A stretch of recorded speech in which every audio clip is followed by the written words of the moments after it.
देखो सबसे पहले हम लोग अभी क्या पढ़ने जा रहे हैं, फ्यूचर कॉन्टिन्यूअस टेंस। अच्छा, कॉन्टिन्यूअस सुनते ही दिमाग में तुम लोगों को क्या आ रहा है? कॉन्टिन्यूअस सुनते ही क्या आ रहा है दिमाग में? कंटिन्यू। हाँ, कंटिन्यू माने कोई काम जारी रहेगा ना, यानी कि फ्यूचर मतलब तो मालूम है कि भविष्य, यानी कि भविष्य में कोई काम जारी रहेगा, उसी को हम लोग क्या कहेंगे? फ्यूचर कॉन्टिन्यूअस टेंस कहेंगे। जैसे देखो इसको हम लोग कैसे समझेंगे, the statement which shows that, यानी कि हिलेला ना तो पैर तो है ना करता और कर सकता ना तो हिले। देखो the statement which shows that, वैसा वाक्य जो दर्शाता है कि ना, वर्क, या ऐसा लिख देते हैं, एनी वर्क, यानी कि कोई भी काम ना, any work will be continue, यानी कि कोई काम क्या रहेगा? जारी रहेगा। या any work will be going on. Going on का भी मतलब होता है जारी, और कंटिन्यू का मतलब भी होता है जारी ना। Going on is called future continuous tense. देखो इसका मतलब हुआ कि वैसा वाक्य जो दर्शाता है कि कोई काम, any work will be continue या गोइंग ऑन। देखो यहां पे थोड़ा सा गड़बड़ कर दिए, going on in future time is called future continuous tense ना। यानी कि कोई स्टेटमेंट रहेगा, कोई वाक्य रहेगा जिससे हम लोगों को पता चलेगा, जो हम लोगों को दर्शाएगा, शो करेगा कि कोई काम भविष्य में जारी रहेगा ना, भविष्य में जारी रहेगा, तो उसी को हम लोग फ्यूचर कॉन्टिन्यूअस टेंस कहेंगे। और इसके लास्ट में क्या रहेगा? ता रहेगा, ती रहेगी, ते रहेंगे, ये सभी आ जाए तो उसे हम लोग फ्यूचर कंटिन्यूअस बोलेंगे। जैसे देखो हम लोग लिखते हैं, मोहन किताब पढ़ता रहेगा। इसका मतलब तुम लोग क्या समझ रहा है सब, कि मान लो हम लोग मोहन के घर जाएंगे तो मोहन क्या करता रहेगा? किताब पढ़ने का काम करते रहेगा, यानी कि बैठ के किताब उलट पलट कर रहा होगा, लिख रहा होगा, यानी किताब पढ़ने का काम जारी रहेगा। जैसे हम लोग बोलते हैं, वे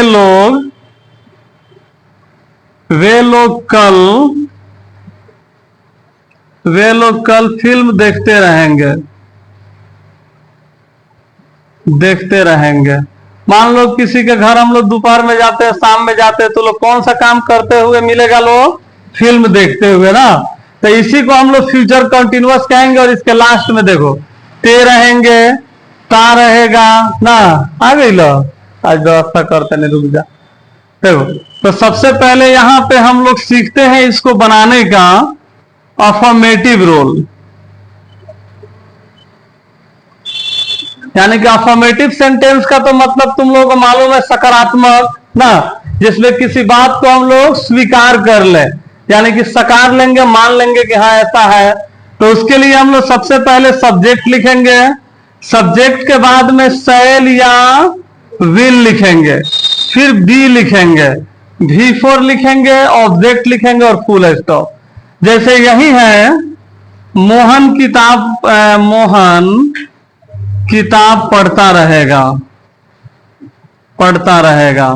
तो इसको कैसे हम लोग बनाएंगे? सबसे पहले सब्जेक्ट किसको कहते हैं? जो सेंटेंस में काम करता है ना। तो हमें काम कौन कर रहा है? मोहन ही ना काम करेगा। मोहन के काम होने की बात हो रहा है कि मोहन काम करता रहेगा। तो सबसे पहले हम लोग लिख दिए मोहन। अब मोहन के साथ शैल लगेगा या विल लगेगा?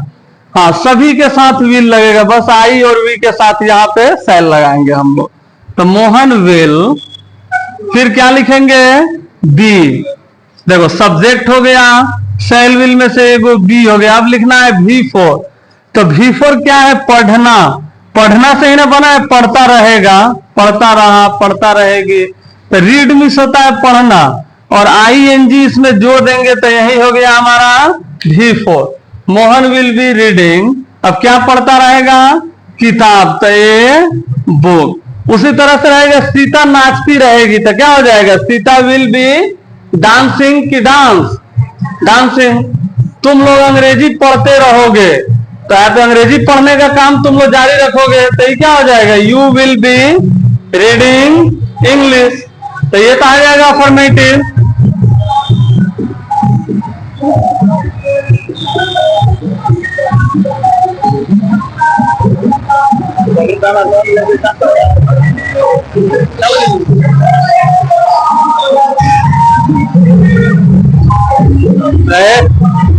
खाने आगे बैठता।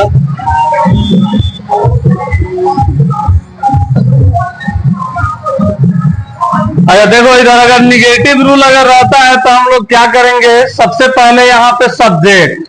निगेटिव सुनते ही दिमाग में क्या आना चाहिए? कि इंकार करेगा ना, यानी कि उसमें नहीं लिखा रहेगा।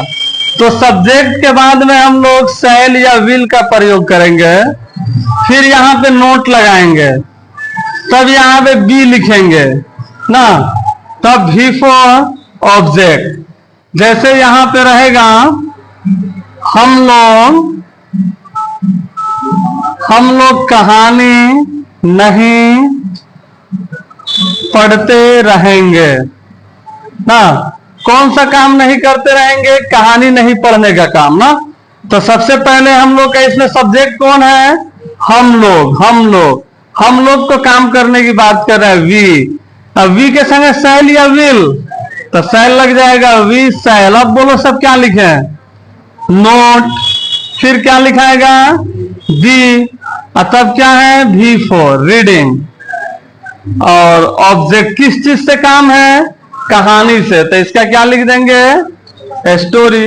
उसी तरह रहेगा सीता खाना नहीं बनाती रहेगी ना, तो इसे मालूम चले ना लगातार कोई काम जारी होने की बात हो रहा है, तो क्या लिखेंगे? Sita will not be cooking food, खाना बनाना या पकाना, कुक लिखेंगे।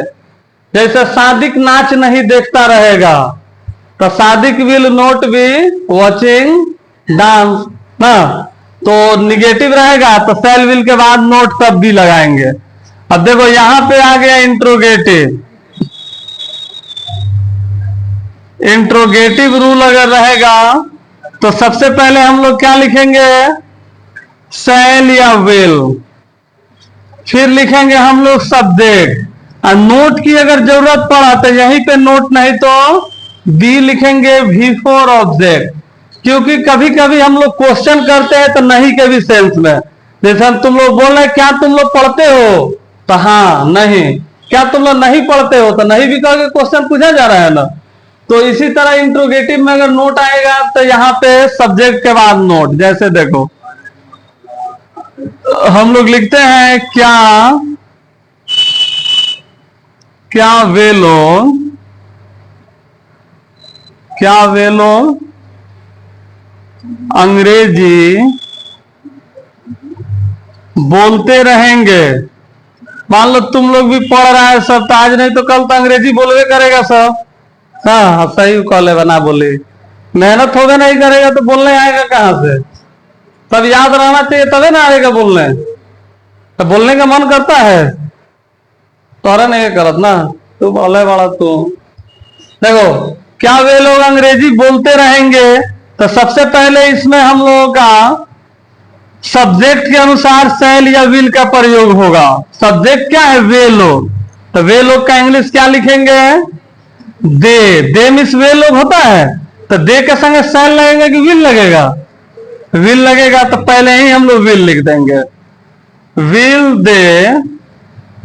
अब उसके बाद में इसमें तो नहीं लिखा हुआ है कहीं पर भी, तब यहां पे बी लिखेंगे, विल दे बी अब यहाँ पे वर्ब कौन है हमारा? बोलना, तो V फॉर स्पीकिंग। और ऑब्जेक्ट कौन है?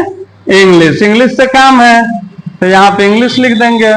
अच्छा यही मान लो तुम लोग अगर इसमें नहीं रहता, क्या वे लोग अंग्रेजी नहीं बोलते रहेंगे? तो यहाँ पे हम लोग नोट कहाँ लगाते?